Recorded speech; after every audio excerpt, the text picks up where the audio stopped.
ನಮಸ್ತೆ ಎಲ್ರಿಗೂ. This is top trader Karnataka. ನಿಮಗೆಲ್ಲ ಗೊತ್ತೇ ಇದೆ, $5,000 ನಮಗೊಂದು ಚಾಲೆಂಜ್ ಫೇಸ್ ಹೋಗ್ತಾ ಇದೆ. ಸೊ ವೆರಿ ಕ್ಲೋಸ್ ಇದ್ದೆವು ಫಸ್ಟ್ ಫೇಸ್ ಕ್ಲಿಯರ್ ಮಾಡೋದಕ್ಕೆ. ಅನ್ಫಾರ್ಚುನೇಟ್ಲಿ ಮಾರ್ಕೆಟ್ ತುಂಬ ವಾಲಟೈಲ್ ಇತ್ತು. ಮತ್ತು ನಾನು ರಿಸ್ಕ್ ರಿವಾರ್ಡ್ ಫಾಲೋ ಮಾಡಿದ್ದೆ. ಟ್ರೇಡಿಂಗಲ್ಲಿ ತುಂಬ important discipline and risk reward follow ಮಾಡೋದು.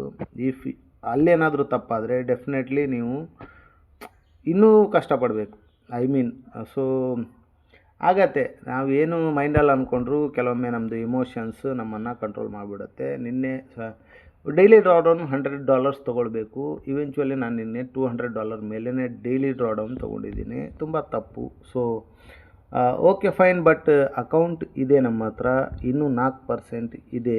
ನಾವು ಅಕೌಂಟನ್ನು ಉಳಿಸ್ಕೊಂಡಿದ್ದೀವಿ. ನೋಡೋಣ ಏನು ಕ್ಲಿಯರ್ ಆಗುತ್ತಾ, ಇಲ್ಲಿಂದ ಏನು ಮಾಡೋಕ್ಕಾಗತ್ತೆ ನಮಗೆ ಅಕೌಂಟ್ನ, ಇಲ್ಲಿಂದ ಎಷ್ಟು ದಿನದಲ್ಲಿ ಕ್ಲಿಯರ್ ಮಾಡ್ತೀವಿ ಅಥವಾ ಏನಾಗುತ್ತೆ ಅಕೌಂಟ್ ಸ್ಟೇಟಸ್ ನೋಡೋಣ.